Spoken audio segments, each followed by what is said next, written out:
All right, here we are with the 1982 rack pack. So if you're on YouTube, you can see what it looks like, and you see the hockey stick on the card. It almost looks like a hockey stick. It looks just like one, really.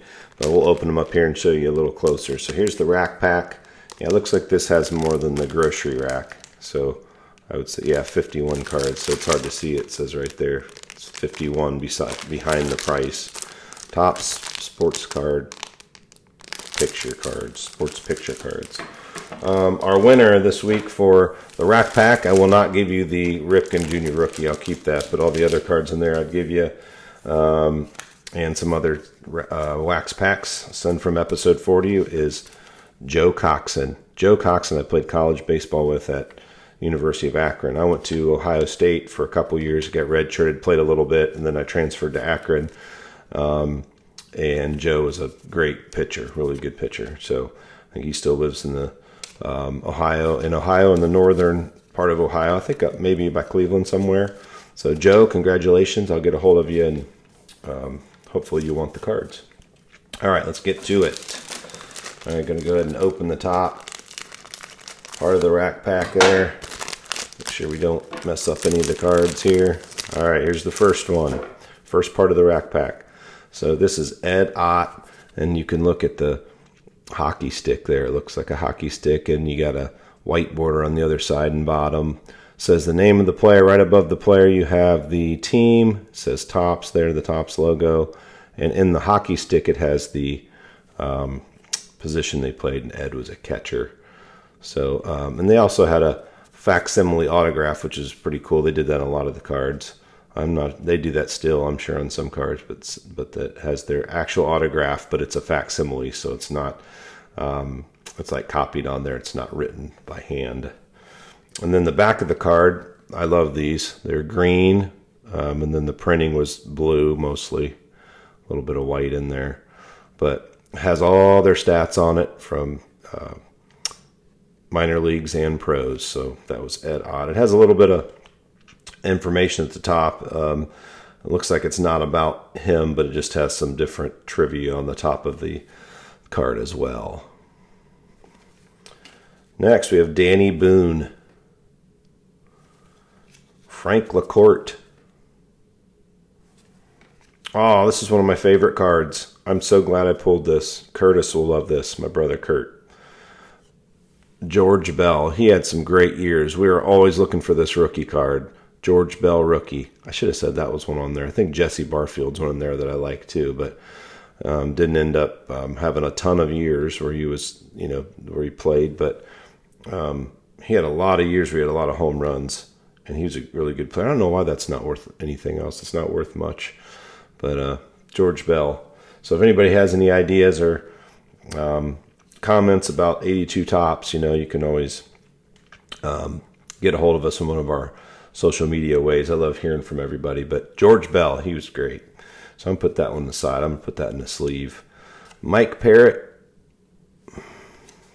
Steve Comer, Cesar Geronimo. Man, I love that green back on the card. It's the best. Scott McGregor, Joe Sambito,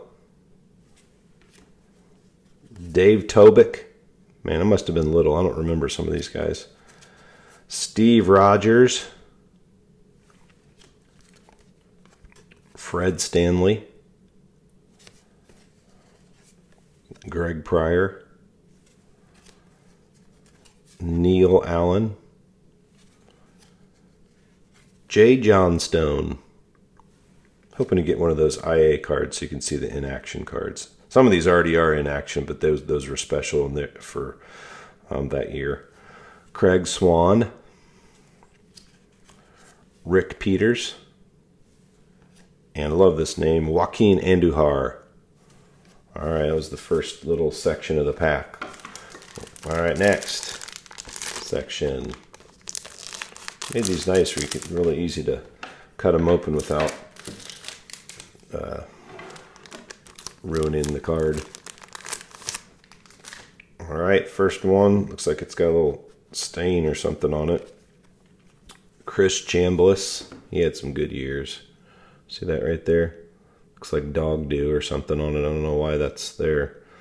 Chris Chambliss. Al Williams. Juan Beniquez. Paul Splitteroff. Splitteroff. His name is Paul Splittorf. Sorry I said that wrong, Paul. All right, here's one of the, it's like a checklist card for your team. And then it also has the leading person that had the batting average that was the highest on the team and then the lowest ERA. And this is a good one, our Cincinnati Redlegs. Got Ken Griffey Jr., or not Ken Griffey Jr., this is Ken Griffey Sr., the 3.11 batting average, and Tom Seaver with a 2.55 ERA. Two really great players. Oh, yeah, I'll show you the back of that, too. There's the checklist on the back. Bob Shirley. Billy Smith. Dave Rozema. Gary Matthews. Really good player. Here's another, the checklist cards. It's Chicago White Sox with Chet Lemon and Dennis Lamp. So they were the team leaders.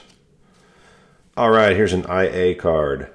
In action. So the bottom of it says in action. And actually, I guess I should have looked at some of these before I started. I can remember the Carlton Fisk one. I think he's like reaching up to catch a high pop, or one that just was a high pop right there in the catcher's area, and he was diving to get it, I think. I'm almost positive. But this is Reggie Smith's in action card, and he's just standing there.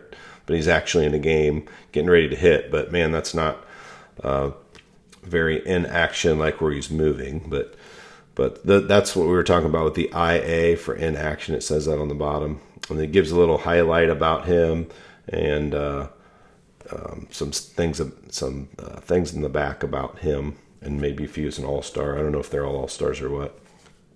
Oh my, this is really cool to see. John Denny, not so much the player there, and he was an Indian, remember him. But look at the card, how it was cut. That's so cool to see. The cut so off when they cut the sheet of the cards. It's like has the next player that was on the sheet that they kind of cut it wrong to where they cut off the top of the card and a little bit of the bottom of the bottom of the card shows the top of another card that was going to be coming up in the sheet. So that's pretty cool to see those cards that are miscut. Some people love those and they collect those. That's just their thing, but I don't really do that. But that's pretty neat to see. It's so far off and the other ones aren't. It's so weird. Dave Stapleton. Mike Griffin. Pascual Perez. Jerry Kuzman.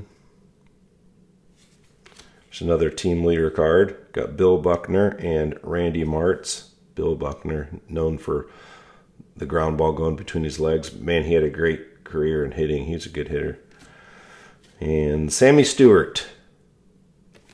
All right, one more section of the pack here. Cut that open. Careful with the cards.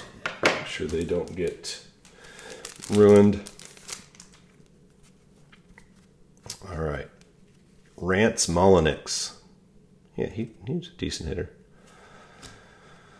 Joe Nolan. Ed Romero. Here's a victories leaders. We're talking about different leaders. So it had, this is the NL victory leaders, and it has, looks like the big picture there would be Tom Seaver probably had the most, I'm sure, and it tells you on the back.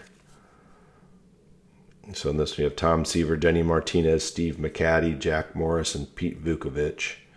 This actually has the NL and the AL, so maybe the AL was tied. Let's see. So Tom Seaver had the most wins, yes.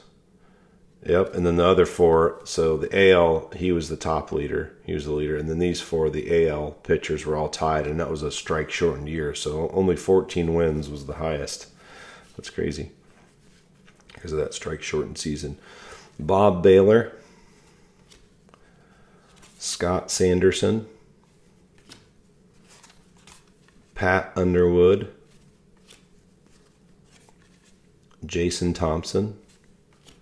There's our runs batted in leaders. We got AL Eddie Murray and NL Mike Schmidt, 2 Hall of Famers. I'm pretty sure Eddie Murray's a Hall of Famer. He's got to be. He's got over 5. I think he has over 500 homers, or pretty close, and he's a switch hitter. And I know Mike Schmidt's a Hall of Famer. Mike Schmidt went to OU, Ohio University. John Curtis. Another John. John Mayberry. Ray Searage. Never heard of him. Ron Jackson. Love that name. Thad Bosley. Reed Nichols. Oh, and the next card is not Cal Ripken, but another one of my favorite cards back then. So cool. We got the George Bell already. Curtis, my brother, will understand this one. Guy was a big rookie at the time. Johnny Ray was supposed to be awesome, and he had some good years, but just didn't pan out to be a superstar. But he's on there with Vance Law, who was okay too, and Bob Long. But these were the future stars cards. If you get the Ripken rookie, he's on one with 2 other people too. But Johnny Ray, that was a big card then too. It had some worth for a while. Glad we got that card. That's cool. Jesse Jefferson. And I think this is one of my brother's, Kurt's favorite. I know I say Kurt a lot, but he loves cards too. I think this is one of his favorite players at the time. Tim Wallach had some good years. Kurt, let me know if that's not right. I thought you liked him and thought he was a really good player. He had some good years. So that's it. Didn't get the Ken Griffey Jr. rookie, but that's okay. It was awesome to open those. We got to see a few Hall of Famers there, and a couple brought back some memories of some rookies that we collected back then with George Bell and Johnny Ray. So I'm going to go back and finish up the podcast.